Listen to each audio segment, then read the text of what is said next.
আসসালামু আলাইকুম। আমি মোহাম্মদ তোফায়েল আহমেদ খান রতন। আপনাদের সবাইকে স্বাগত জানাচ্ছি গ্রাফিক ডিজাইনের বাংলা টিউটোরিয়ালে। তো আজকে আমি যে জিনিসটা আপনাকে দেখাবো সেটা হচ্ছে এরকম গোল্ড ইফেক্ট কীভাবে খুব সহজে লেয়ারের মাধ্যমে তৈরি করতে পারেন। তো আমি এখান থেকে আপনি নতুন একটি ডকুমেন্ট নিয়ে নেবেন। নিউ ডকুমেন্ট নেওয়ার পর ওকেতে ক্লিক করে আমি ব্যাকগ্রাউন্ড কালারটা রেখেছি 2D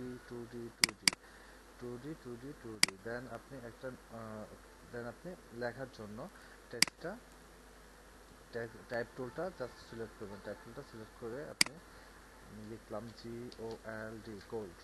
আমি লিখলাম হলো গোল্ড। এখানে আমি যে কালারটা ইউজ করেছি সেটা হচ্ছে, এটা দেখতে পাবো হলো উইন্ডো থেকে ক্যারেক্টার থেকে দেখেন আমি এফ, এখানে আমি যে কালারটা দেবো F38400 দেন ওকে করার পর আমি এটাকে রাইট ক্লিক করে ব্লেন্ডিং অপশনে যাবো। ব্লেন্ডিং অপশন থেকে বেভেল অ্যান্ড এমবোস থেকে ফার্স্টে আমি যে জিনিসটা করে নেবো সেটা হচ্ছে গ্লোজ কন্ট্রাওয়ার থেকে আমি রিং যেটা গ্লোজ কন্ট্রাস্টের রিং যেটা সেটা সিলেক্ট করবো।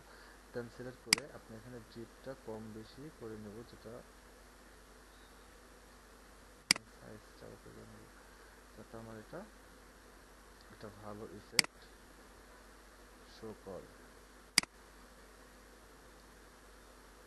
দেন স্মুথনেসটা করে নেবো। দেন এখন একটা গোল্ডের ইফেক্ট অটোমেটিক চলে এসেছে।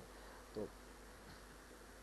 তো আশা করি সবাই এটা খুব সহজে ইজিভাবে করতে পারবেন। দেখেন আপনি এটা দেখে মনে হচ্ছে যে আপনি সরাসরি একটা গোল্ড ইফেক্ট পেয়েছেন, কিন্তু আসলে জাস্ট আপনি লেয়ারটা ইউজ করেছেন। তো আশা করি সবাই এই জিনিসটা খুব ইজিলি ভাবে করতে পারবেন। এবং আমার টিউটোরিয়ালটি দেখার জন্য ধন্যবাদ। এবং আমার চ্যানেলে যে আরও অনেকগুলো টিউটোরিয়াল আছে তা সবাই পর্যায়ক্রমে দেখতে পারেন। এবং সবাই এই টিউটোরিয়ালের ডেসক্রিপশনে আমাকে জানাতে পারেন, কমেন্টের মাধ্যমে জানাতে পারেন যে কীভাবে এবং অথবা নেক্সট আপনার কী ধরনের টিউটোরিয়াল চাচ্ছেন। সেক্ষেত্রে আমি আপনাদেরকে সহযোগিতা করতে পারবো ইনশাল্লাহ। তো সবাই আমার জন্য দোয়া করবেন। ভালো থাকবেন। আসসালামু আলাইকুম।